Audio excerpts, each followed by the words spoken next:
Before sunrise, before the first warm color reaches the fields, before the village lane has fully separated itself from the darkness, breakfast is not waiting for you in the way you might expect. There is no coffee on a counter, no glass of orange juice, no kettle clicking itself awake, no bright plate of eggs, toast, and bacon arranged as if morning were a small private celebration. If you open your eyes in a medieval English village, sometime in the long centuries we call the Middle Ages, the first thing you notice is not breakfast. It is the cold weight of the room. It is the dampness held in wool blankets and straw bedding. It is the sour breath of last night's smoke lingering under the roof beams. It is the faint animal warmth from the byre if the house shares space with livestock, the low shifting of a cow, the scratch of a chicken, the creak of timber in the wind. Somewhere near the hearth, last night's fire may not be truly dead, only hidden in ash, waiting for someone patient enough to coax it back. The day begins with work, not comfort. It begins with the question of light, fuel, prayer, hunger, and permission. A modern person might think of breakfast as the beginning of the day, but for many medieval people the day began before food. It began when the body was asked to rise, when water had to be fetched, animals tended, tools found, children stirred, fires revived, and the first bells listened for. The strange thing about medieval breakfast is that it existed, but it did not yet mean what breakfast means to us. It was not always a universal family meal, not always a fixed hour, not always a moral good. It could be a small bite for a traveler, a practical ration for a worker, a mercy for the old or sick, a portion for a child, a privilege for someone of rank, or something skipped until the main meal later in the day. It could be shaped by Mass, by Friday, by Lent, by harvest, by winter, by poverty, by household authority, and by the simple question of whether anything edible remained from yesterday. So when we ask what people ate for breakfast in the Middle Ages, the most honest answer begins not with a menu, but with a doorway. On one side is the smoky room, the breadboard, the pot, the wooden bowl, the cup of ale. On the other side is the field, the road, the monastery, the market, the kitchen, the great hall, and the long day waiting to use the body. Breakfast was the small negotiation between those two worlds. To follow that negotiation, we have to leave behind the modern idea of 3 equal meals spaced neatly across the clock. Medieval people certainly ate in patterns, and records speak of meals that can be translated as breakfast, dinner or lunch, and supper, but the rhythm was not the same everywhere, and it was not ruled by the kind of private kitchen clock we imagine. Time itself felt different. Daylight mattered more. Church bells mattered more. The season mattered more. In some contexts the main meal came late in the morning or around midday, with supper later, and breakfast was a smaller, less universal event.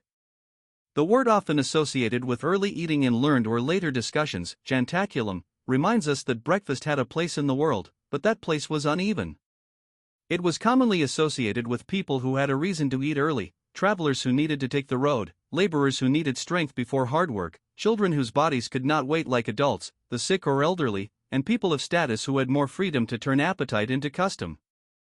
That does not mean a poor villager never ate in the morning. Real life is always messier than moral rules or written labels. Someone might take a crust, drink ale, warm yesterday's pottage, or feed a child without anyone writing it down. But it does mean breakfast was not simply assumed for everyone as a cheerful daily ritual. In some settings, to eat too early could look like weakness, indulgence, or a breaking of the fast before the proper time.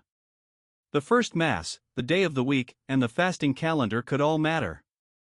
Hunger was physical, but eating was social and religious. A medieval stomach did not live outside the world that judged it. The body might ask for food as soon as it woke, the village, church, household, and season might answer, not yet.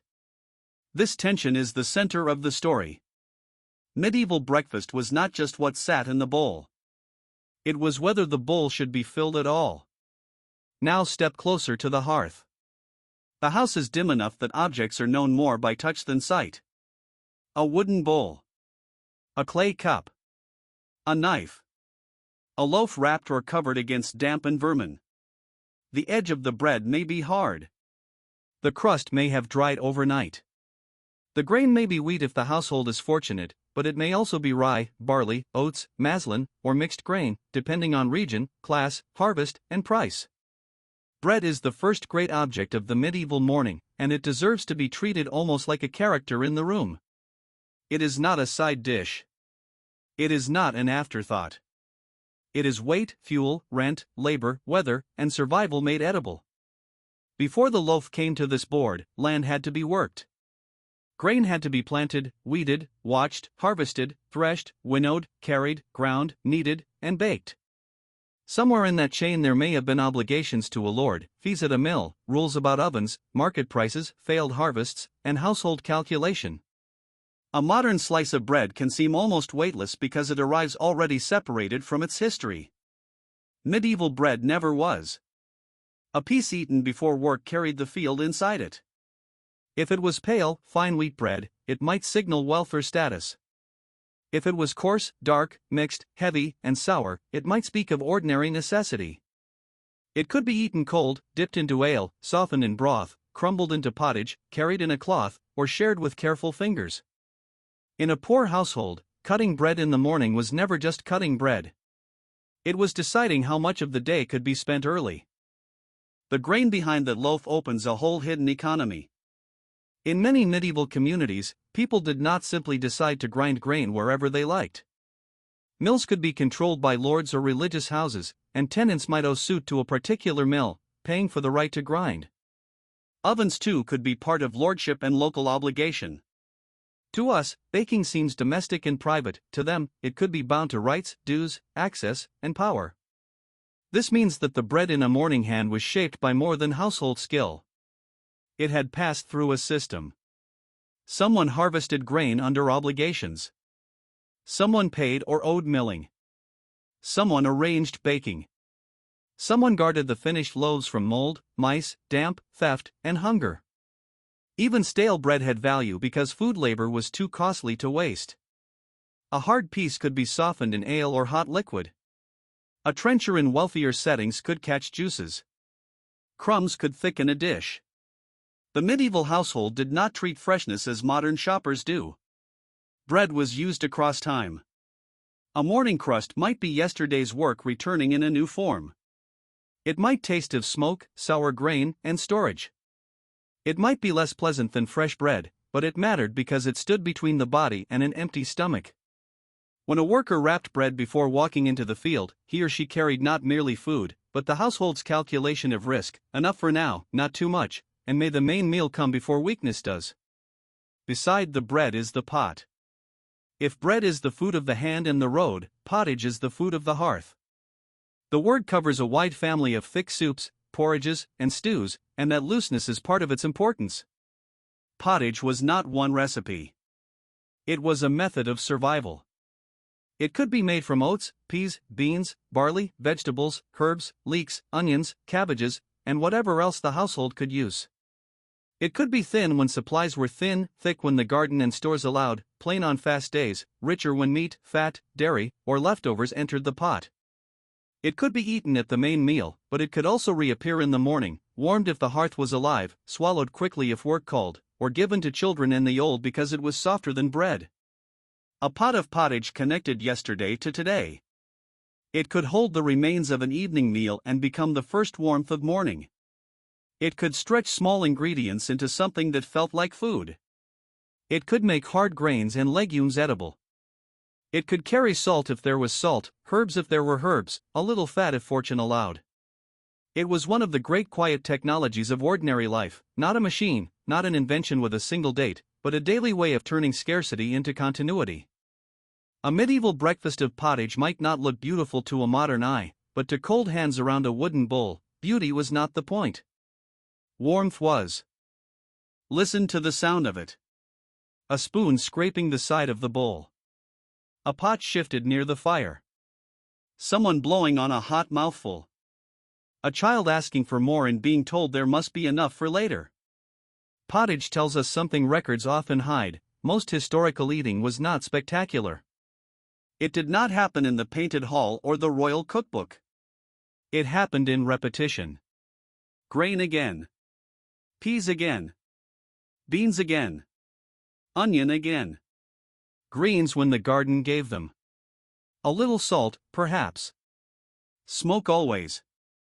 If the household had milk, butter, cheese, or scraps of meat, the pot could improve. If not, it still had to feed. The danger in modern food history is that we either romanticize this as wholesome peasant simplicity or pity it as misery. Both are incomplete. Plain food can be comforting when there is enough, and punishing when there is not. The same bowl can be love, duty, boredom, relief, and fear. A mother warming pottage for a child is not living inside a picturesque scene. She is managing a household's fragile arithmetic. How much grain remains? How long until market? How cold will the day be? Who must work hardest? Who can wait? Pottage is where those questions become edible. Then there is ale, which often startles modern listeners when placed in the morning. We are used to coffee as the acceptable drink of dawn, so a cup of ale before work sounds like disorder. In a medieval English context, ale could be ordinary, practical, and deeply tied to grain and labor. It was often lower in alcohol than many modern beers, and it was not simply recreational drinking in the modern sense. It provided calories, taste, familiarity, and a useful liquid in households and work settings. This does not mean medieval people never drank water or that every stream and well was deadly. That old simplification should be avoided. People did drink water, and they understood differences in water quality. But ale had an important place because it belonged to the daily economy of grain, brewing, household production, and labor provision. It could accompany bread, soften it, refresh workers, and form part of wages or rations in certain contexts. To take ale in the morning was not necessarily to begin the day in drunkenness. It could be more like taking a familiar, nourishing, mildly alcoholic grain drink before the body was sent into cold air and hard work. The strange thing is not that they drank ale. The strange thing is that each age teaches its people which morning drink counts as normal. Ale also brings another person into the story, the brewer, often an alewife in local household and market settings, though brewing became more commercial and male-dominated in some places over time. In many medieval communities, women brewed for their households and for sale, and ale could be part of the small economy that kept families afloat. Brewing required skill. Grain had to be malted or obtained, water heated, fermentation judged, vessels cleaned, and the drink sold or served before it spoiled. Ale was perishable, local, and variable. A morning cup might carry the work of a woman who had been awake long before the drinker. It might also carry regulation, because towns and manors cared about the quality, price, and measure of ale. Bad ale, short measure, or unfair price could become a matter for courts and officials. The cup beside breakfast therefore belongs not only to the private home but to the public economy. In a poor household, weak ale might be made carefully because grain could not be wasted. In a manor harvest field, ale might be supplied because laborers needed fluid and calories. In a noble house, different ranks could receive different quality drink. As with bread, ale is not just ale.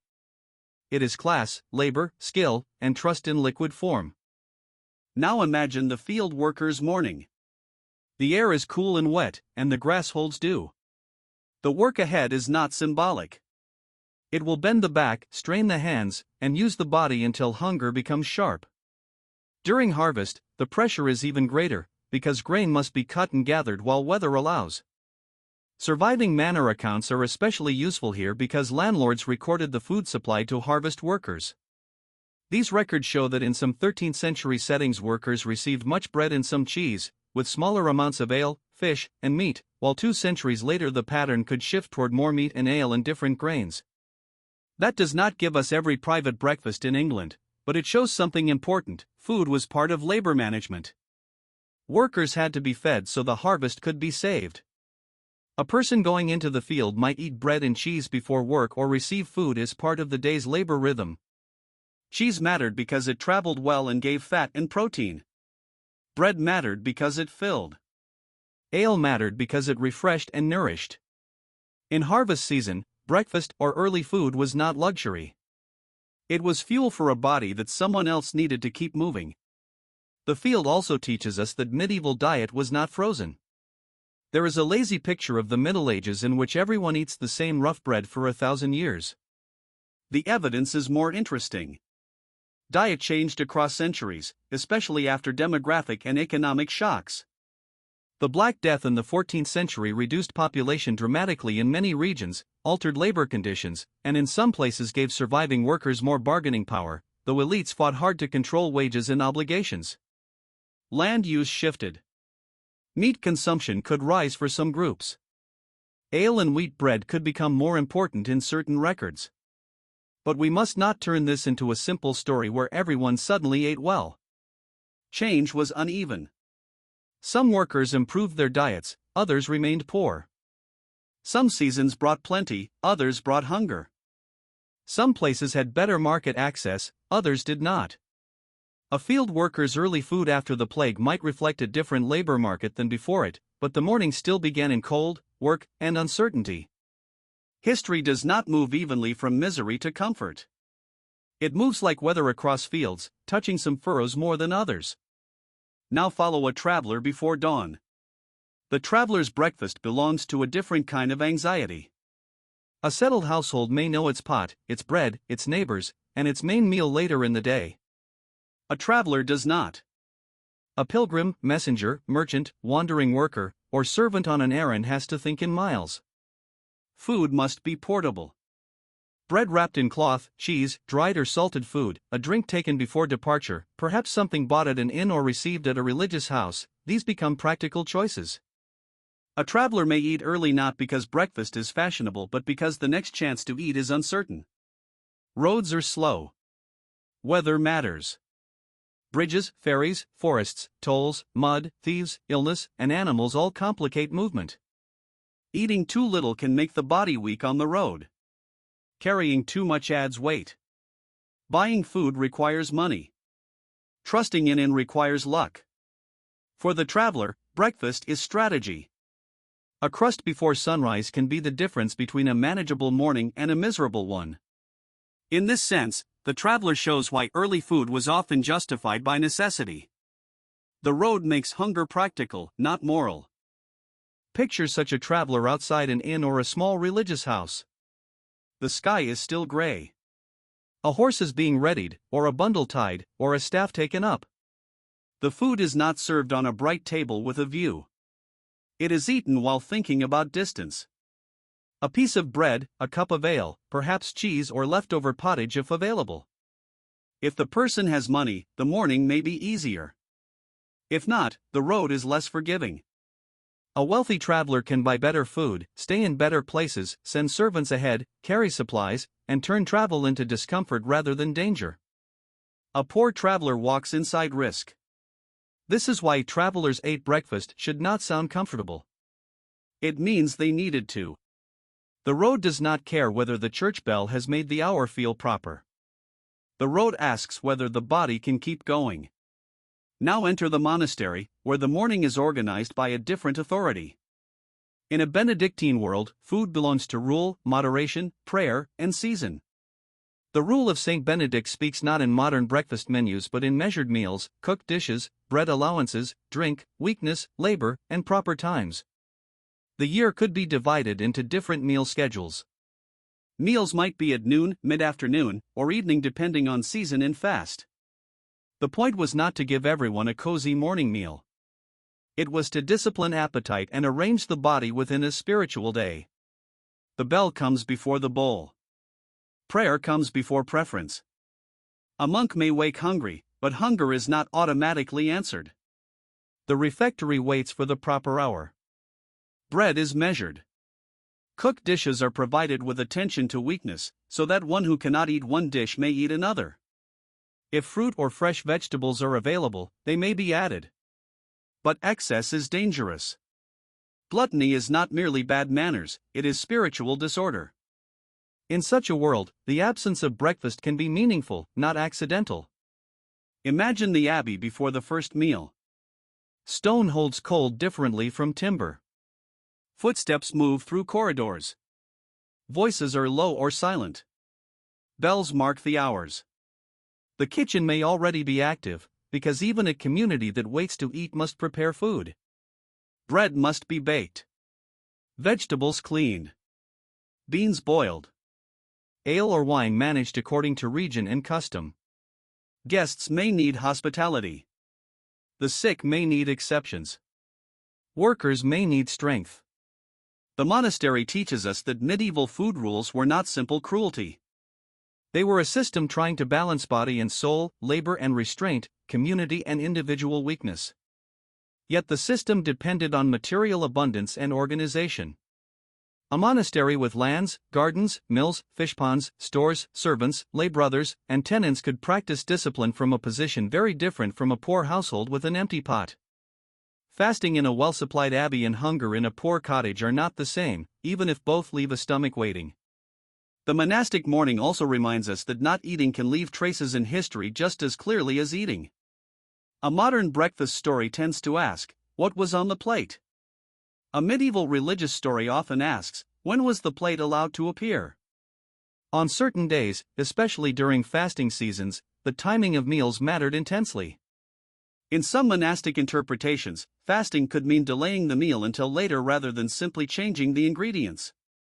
In wider medieval Christian practice, abstinence from meat and restrictions around animal products varied across time and place, especially during Lent and on Fridays.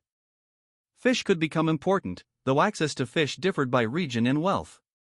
The wealthy could turn fasting into elaborate fish cookery. The poor might experience it as bread, vegetables, legumes, ale, and less variety. This is one of the great inequalities of religious food culture. The same rule could feel very different depending on what one had to give up.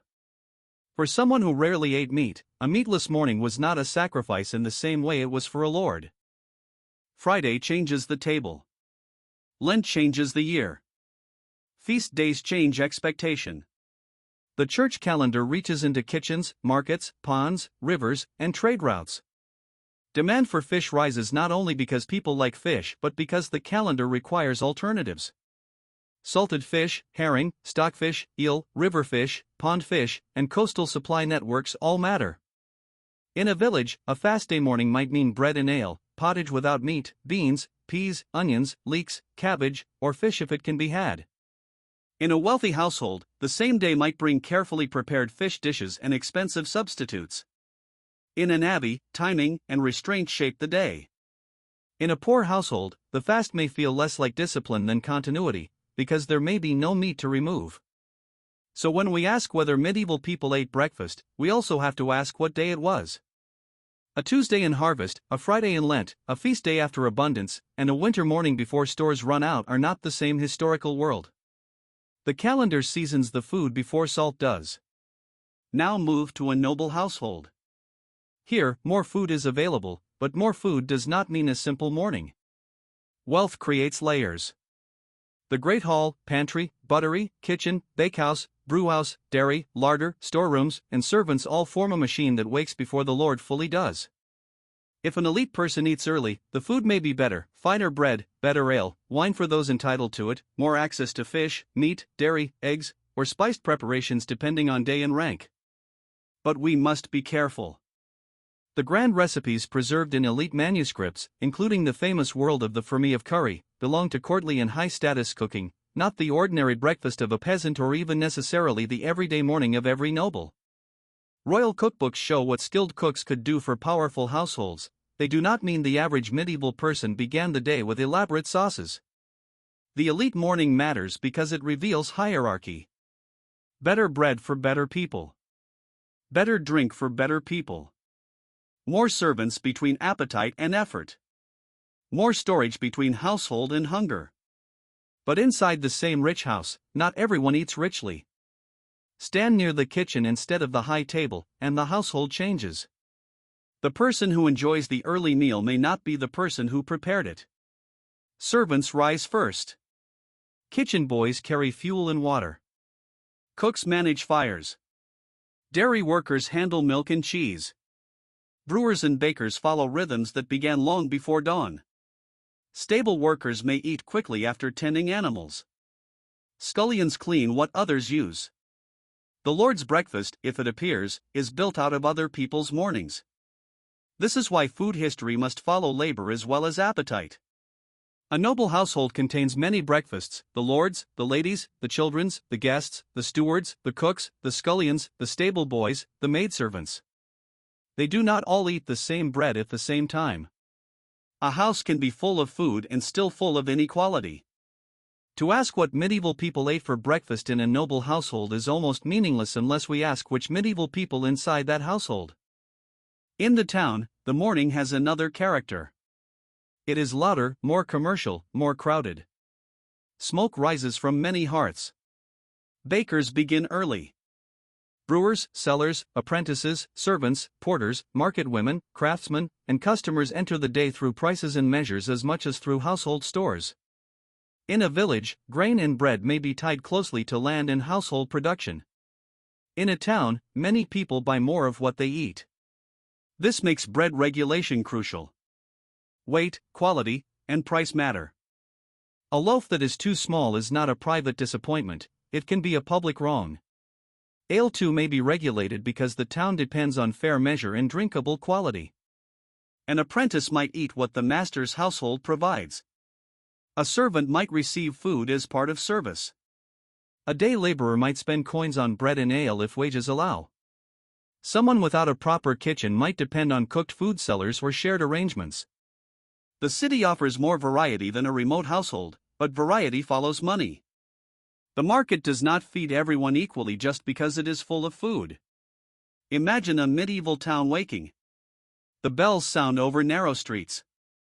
The smell is not gentle: bread, smoke, horses, damp wool, waste, brewing, fish, leatherwork, hot metal, and crowded bodies all mixed together. A baker's shop may smell wonderful to someone with coins and cruel to someone without them. An apprentice may be sent on errands before eating. A porter may take bread and ale quickly before carrying loads. A better-off merchant household may eat more comfortably, with servants managing the morning. A widow may measure coins carefully. A student may rely on cheap food and charity.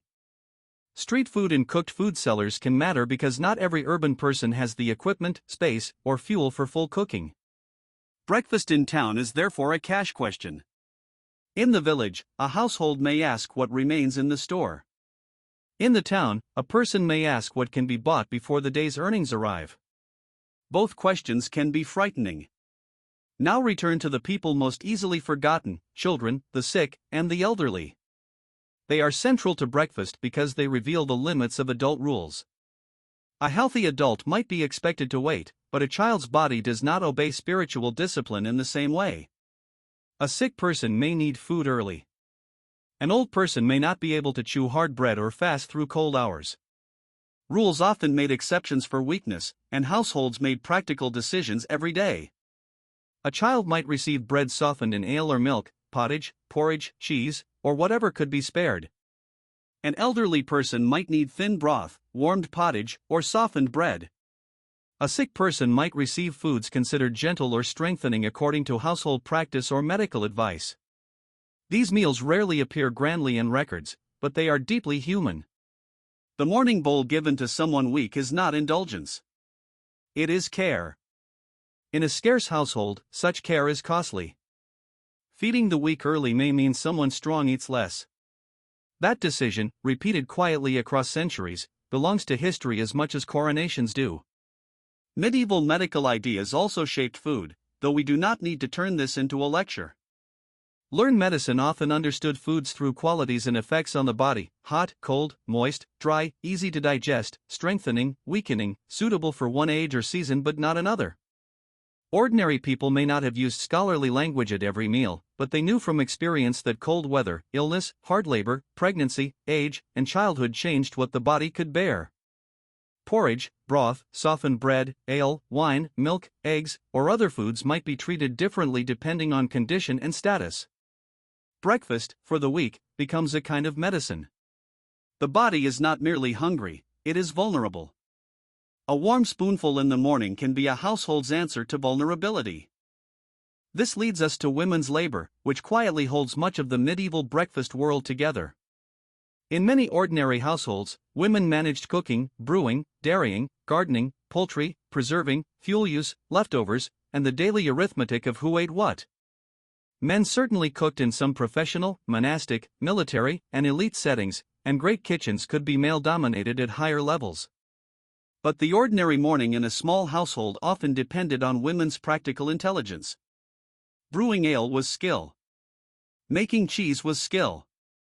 Keeping a pot useful across days was skill. Saving fuel was skill. Knowing whether a loaf could be stretched one more morning was skill. Feeding a worker enough without emptying the stores was skill. We often call this domestic as if that makes it small. It was not small. It was survival management. The medieval breakfast bowl may contain oats, peas, ale, and bread, but it also contains planning, memory, worry, and work performed before anyone praises it. Fuel, too, is one of breakfast's hidden ingredients. To warm pottage, bake bread, boil grain, heat water, brew ale, or cook anything fresh, a household needs fire. Firewood, charcoal, peat, brushwood, straw, and other fuels vary by region and access.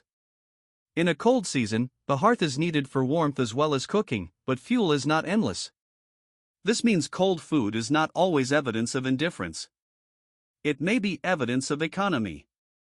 A piece of bread eaten cold costs no new fire. Yesterday's pottage warmed over embers costs less than a new dish. A household that must gather or buy fuel thinks differently about breakfast from a modern person turning a knob. The cold hearth is not just atmosphere. It is an economic fact. If the ember has died, the morning meal becomes harder. If fuel is scarce, warmth is rationed. If the day's work requires everyone outside, cooking may wait. Food and fire are married in the medieval morning.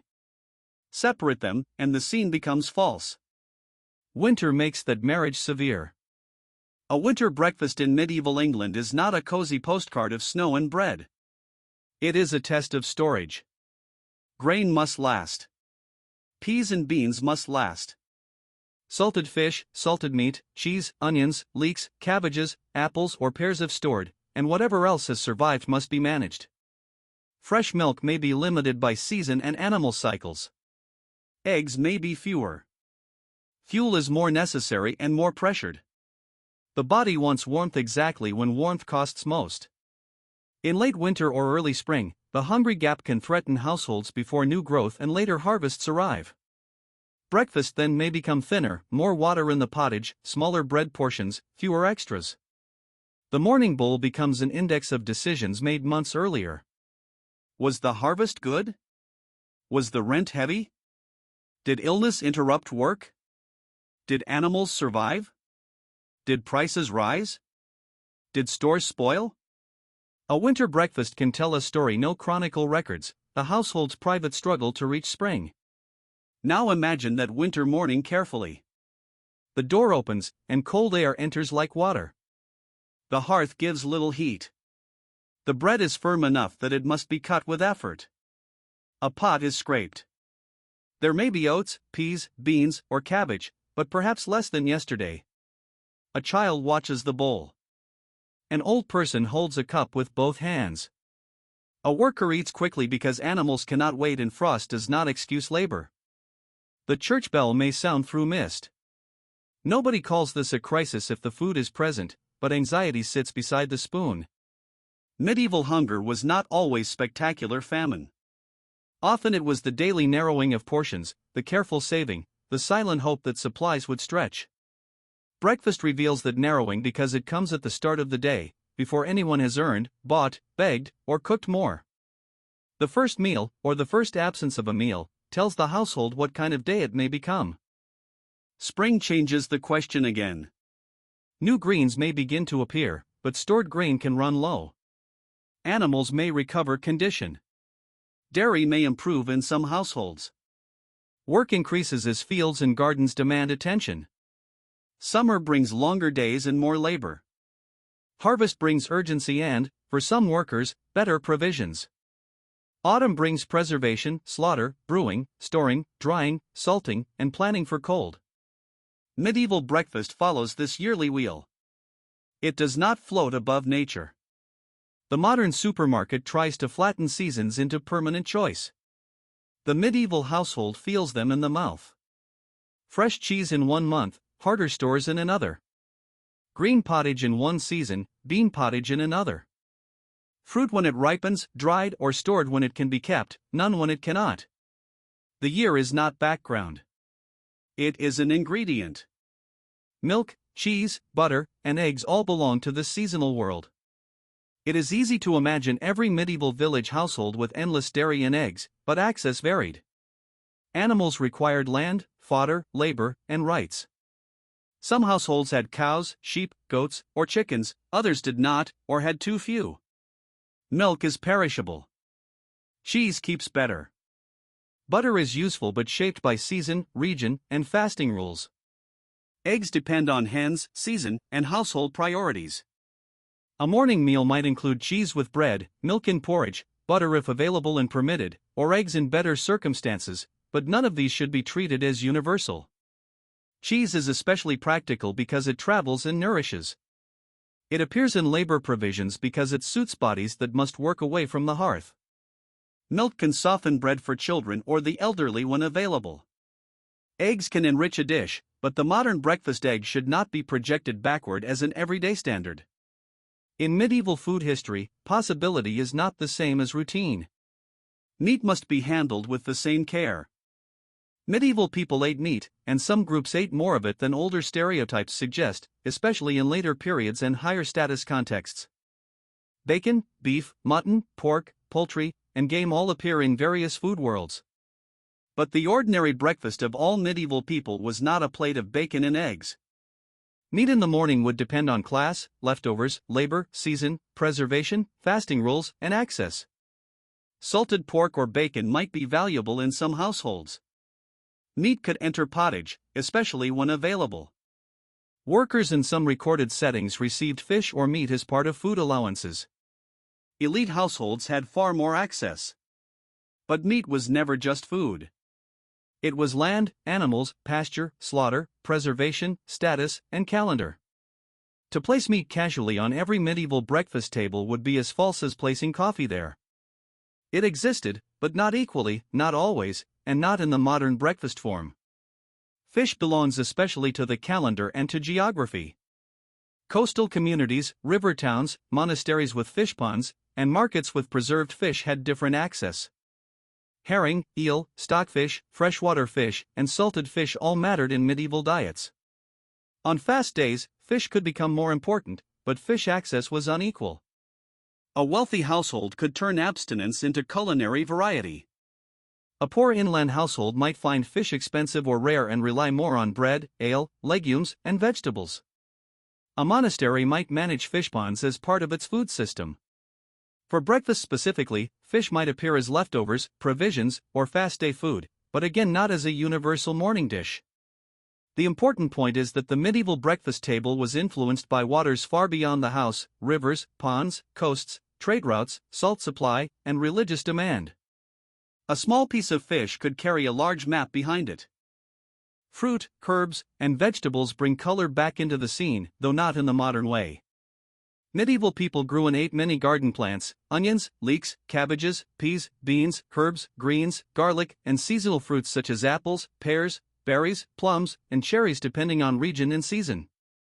These foods often hide in records because they were common, local, or not worth listing in the same way as purchased meat or grain. But they mattered. A pottage flavored with leeks is different from plain grain. An onion with bread changes a meal. An apple carried in autumn is a small pleasure.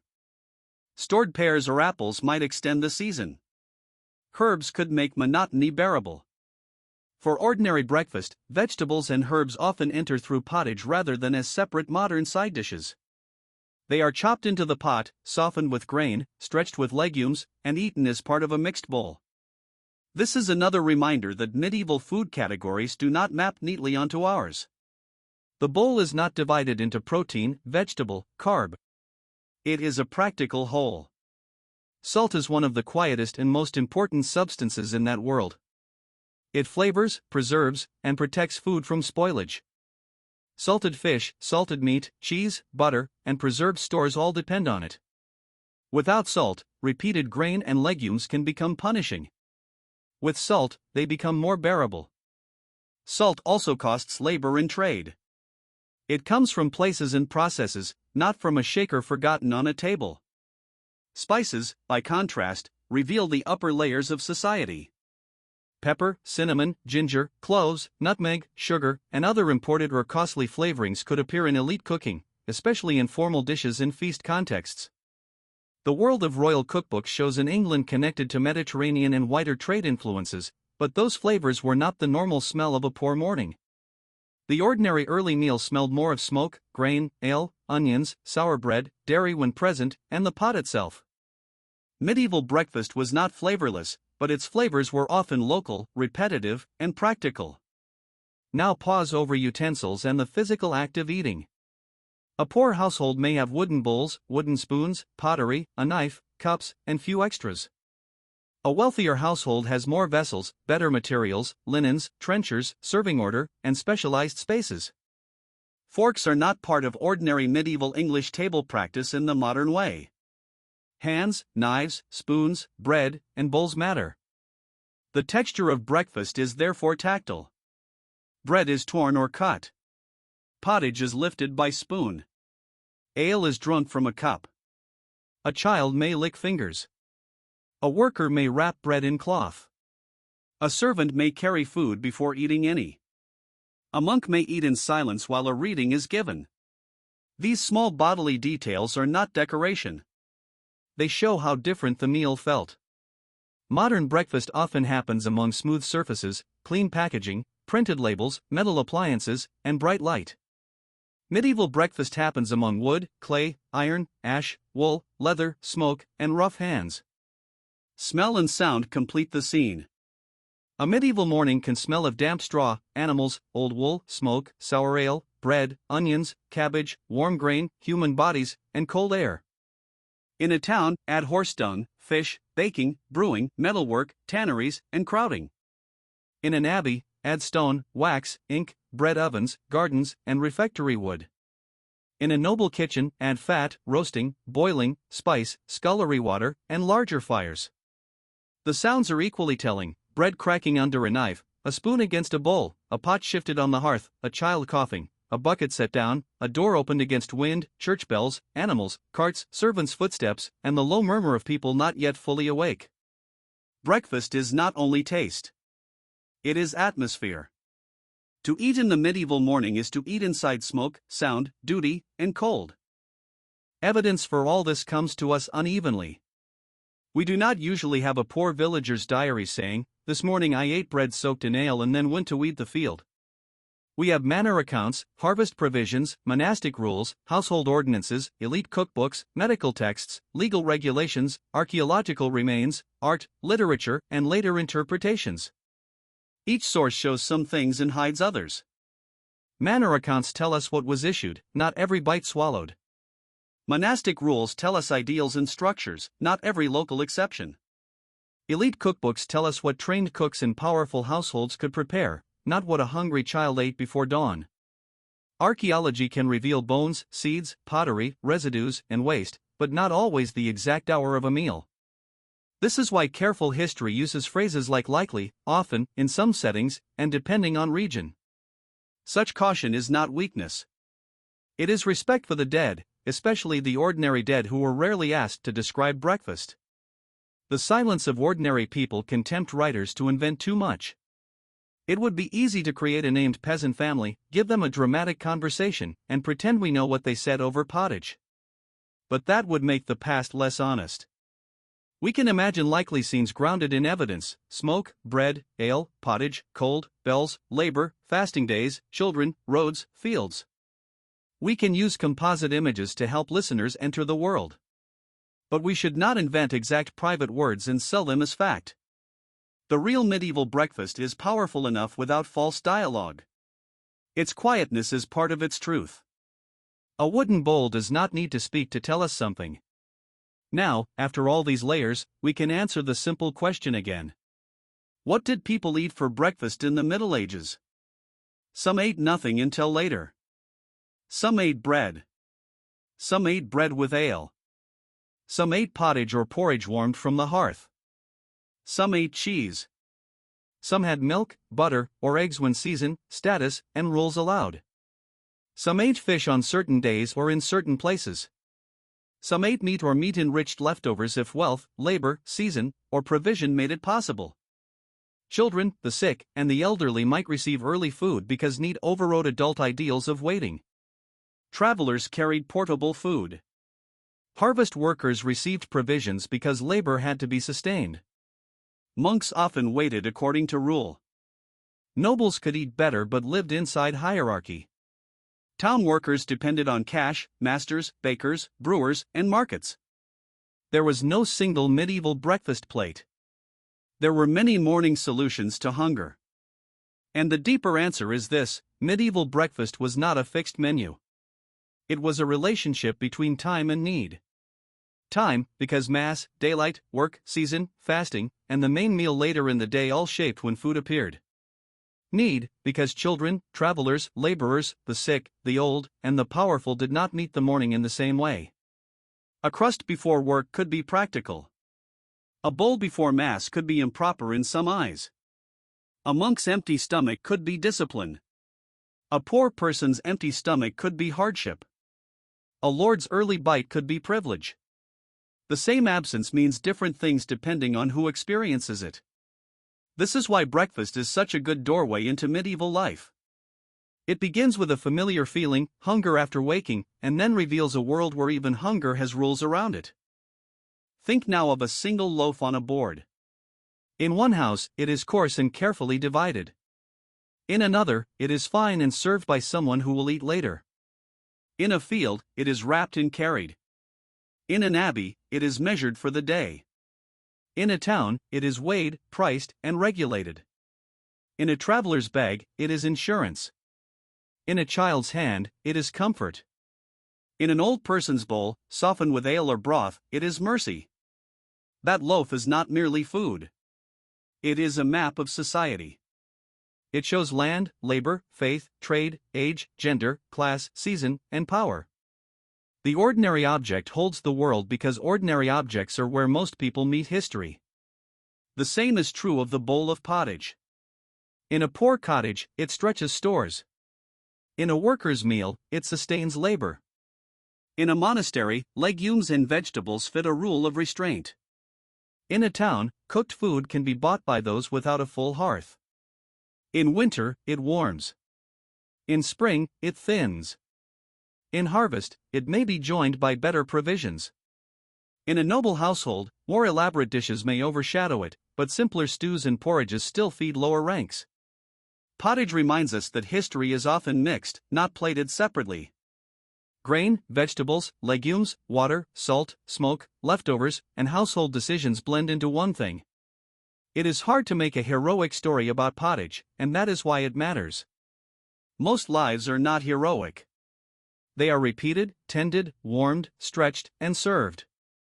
The cup of ale carries its own quiet history. It tells of brewing, women's work, grain, local markets, regulation, labor rations, refreshment, calories, and custom. It also tells us not to judge too quickly. A morning drink that sounds odd to us may have been sensible in its world, just as our own morning habits may look strange from another age. Medieval people did not lack all knowledge because they drank ale, and modern people are not automatically wiser because they drink coffee. We live inside different systems of supply, taste, medicine, work, and morality. The past becomes clearer when we stop laughing at it long enough to ask why it made sense. What would surprise a medieval person about our breakfast? Perhaps the fruit from distant places, the sugar, the coffee, the tea, the refrigerated milk, the eggs available all year, the sliced bread, the toaster, the packaged cereal, the private kitchen, the absence of smoke, the bright electric light, the ability to eat before dawn without wondering whether it is permitted, and the strange modern freedom to skip breakfast while surrounded by food. They might admire our abundance and be confused by our waste. They might wonder why we eat in such a hurry when so much labor has been removed. They might ask why some people eat alone in cars, at desks, or while looking at glowing screens. The past does not simply make the present look better. It makes the present look peculiar. And what should surprise us about them is not only hardship. It is intelligence. Medieval households knew how to stretch food, preserve food, use leftovers, read seasons, manage fuel, brew, bake, grow, store, fast, feast, and adapt. Their world was harsher, but it was not mindless. A bowl of pottage is not simple because the people were simple. It is simple because it answers a hard problem with limited tools. Bread is not central because medieval people lacked imagination. It is central because grain organized survival. Ale is not ordinary because they were foolish. It is ordinary because it fit their economy, palate, labor, and technology. Medieval breakfast was not modern comfort, but it was a system of practical knowledge. So we should resist both easy myths. The Middle Ages were not a cozy world of rustic bread, honest fires, and wholesome mornings untouched by modern stress. Smoke damaged lungs. Hunger returned often. Class divided food sharply. Religion disciplined bodies. Disease and cold made small shortages dangerous. But the Middle Ages were also not a flat nightmare of filth, ignorance, and starvation. People laughed, planned, brewed, baked, shared, fed children, cared for the sick, enjoyed good ale, loved fresh bread, waited for feast days, and knew the deep satisfaction of warmth on a cold morning. Breakfast sits between those myths. It is humble, sometimes hard, sometimes comforting, sometimes absent, always revealing. Near the end of this long medieval morning, the room begins to empty. A worker steps out with bread wrapped in cloth. A child is sent toward chores. Someone stays behind to tend the hearth. In a town, shutters open, loaves are sold, ale is poured, apprentices move through streets. In a monastery, bells continue, and the first permitted meal waits in its proper hour. In a noble house, servants carry food upward through the hierarchy. On a road, a traveler counts distance by hunger. In a winter cottage, the pot is checked again, not because the morning is over, but because the next meal must already be imagined. Nothing grand has happened. No battle. No crown. No famous speech. Yet history has moved. It has moved through hands, bowls, bread, bells, and work. The best final image is not a feast. It is an empty wooden bowl beside a cold hearth. Not because every bowl was empty, and not because every hearth was cold, but because the image holds the uncertainty at the center of medieval breakfast. The bowl may be filled soon with pottage. It may wait until the main meal. It may be used first for a child, an old woman, or someone sick. It may belong to a servant who has already fed someone else. It may sit in a monastery where hunger is disciplined by time. It may be left behind by a traveler who took bread instead. It may be washed after a noble's early meal. It may remain empty because the household must stretch its stores toward spring.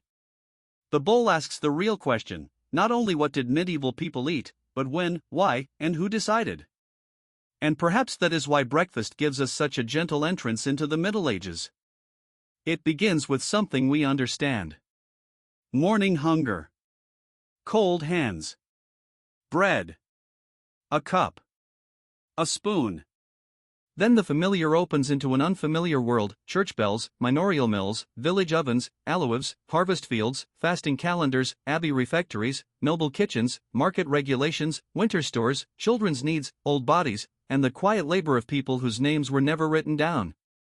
Medieval breakfast was not one meal. It was the first negotiation of the day. And when the spoon was set down, when the last crust was wrapped, when the door opened and the pale morning entered, history did not announce itself. It simply went to work. 1. https://www.historyxtra.com/period/medieval/when eat what time day night Middle Ages breakfast lunch supper afternoon tea vespers/utm_source equals chttgpt.com. What times of day did medieval people eat?